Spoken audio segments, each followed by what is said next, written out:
স্বরোজগারি নিজেরা কিছু করছে স্বরোজগারি, আর বাইরে গিয়েও কিছু করছে অন্যান্য কোম্পানির জন্য। তো আমাদের রাজ্যে এমন নয় যে কর্মসংস্থানের ব্যবস্থা নেই। আজ যদি দেখুন আমাদের টিআরএলএমে 50,000-এরও বেশি গ্রুপ হয়েছে, 1,000 কোটি টাকার বেশি তাদেরকে লোন দেওয়া হয়েছে ইতিমধ্যে। আমরা যদি 2018 সাল 2013 থেকে 18 সাল যদি 5 বছর দেখি, যে 27,91,00,000 টাকা তাদেরকে লোন দেওয়া হয়েছে। আর আমাদের 5 বছর যদি দেখি আমরা 1,056 কোটি টাকা আমরা সেই 50,000 সেলফ হেল্প গ্রুপকে লোন দিয়েছি। সেই টাকা নিয়েও তাদের মধ্যে স্বরোজগারি হয়েছে।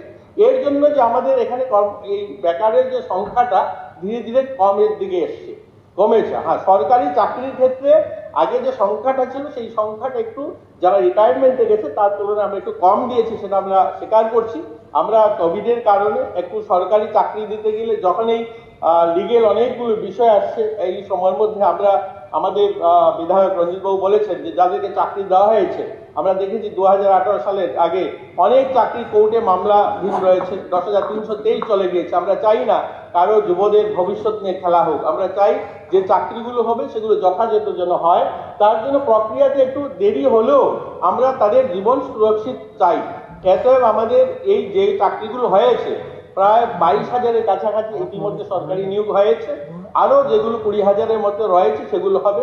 আমি বললাম গ্রুপ ডিতে ইতিমধ্যে আমরা 2-3 দিনের মধ্যে দিয়ে দেবো। 6,000 আমরা স্পেশাল এক্সিকিউটিভ, সেটাও 1-2 মাসের মধ্যে দিয়ে দেবো। অনেকগুলো চাকরি আমরা যদি দেখি 22,000, আর এখানে আরো 8,000, 30,000-এর মতো চাকরি আমাদের এই 5-6 বছরের সময় আমরা দিতে পেরেছি।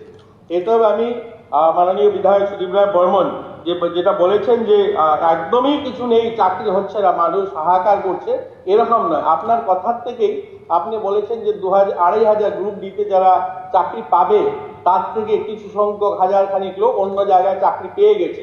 এর মানে চাকরি পেয়েছে বা অন্য কোথায় অন্য কিছু করছে। এটাও একটা ভালো দিক। দেখুন, মানুষ বসে নেই, অর্থাৎ কিছু না কিছু করছে, কিছু না কিছু পাচ্ছে। এই রাজ্যে স্কোপ খুলেছে অনেক। তো এর জন্য আমি আপনাদেরকে বলবো, আশ্বস্ত করতে চাই যে আমাদের রাজ্যের বেকাররা হতাশ নয়। তাদের কর্মসংস্থানের ব্যবস্থা আমাদের মাননীয় মুখ্যমন্ত্রী সহ মন্ত্রিমণ্ডল সরকারের সমস্ত ব্যবস্থাপনা লেগে আছে যে তারা যেন আমাদের রাজ্যের বেকার যুবক যুবতীরা যেন এখানে তাদের কর্মসংস্থানের ব্যবস্থা হয় বা তারা এই রাজ্যের উন্নতি ভাগিদারি তারাও হয়। আর এই কথা বলে আমি আমার আলোচনা শেষ করবো। আর আপনার যে বক্তব্য যে হতাশ, সবাই হতাশ নয়, আবারও বলবো সবাই খুশি এবং আমাদের বেকারত্বের হার কমছে, এটা আমাদের প্রশংসার বিষয়। যে সারা দেশের সঙ্গে তুলনা করলে আমাদের বেকারত্বের হার অনেকখানি কমে এসছে, অর্ধেকে চলে এসেছি আমরা এই 5-6 বছরে। মাননীয় আমার পয়েন্ট অফ অর্ডার, লোন দিয়ে কলেজের পঠন পাঠন মন্ত্রী না দিবঙ্গর হয় না। আজ আমি শর্ট ডিউরেশন ডিসকাশন হয়েছে, no question of voting, no হবে না। আমি টিঙ্কুর কাছ থেকে একটা জিনিস জানতে চাইছি। এই যে 22,000 চাকরি যে হয়েছে, এর মধ্যে একটা চাকরিও কি কোনো মানে কেসে গিয়ে খারিজ হয়েছে? একটা চাকরি কোনো কোর্টে গিয়ে খারিজ হয়েছে কারো আপত্তিতে ওজোরে? একটা হয়নি, কিছু হয়নি, একটা হয়নি। এটা সবচেয়ে বড় সাকসেস, এটা সবচেয়ে বড় সাকসেস। নিয়ম মেনেই দেওয়া হচ্ছে। এই সভা ছোট্ট জলসভা, সুদীপ বাবু এই ম্যাটারে স্যার আমি বলতে চাই না। মাননীয় মুখ্যমন্ত্রী এসছেন, দিল্লি থেকে এসছেন, আমরা খুব খুশি।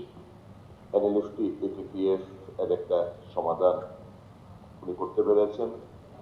250 কোটি টাকার প্যাকেজ কেন্দ্রীয় সরকার ঘোষণা করেছেন।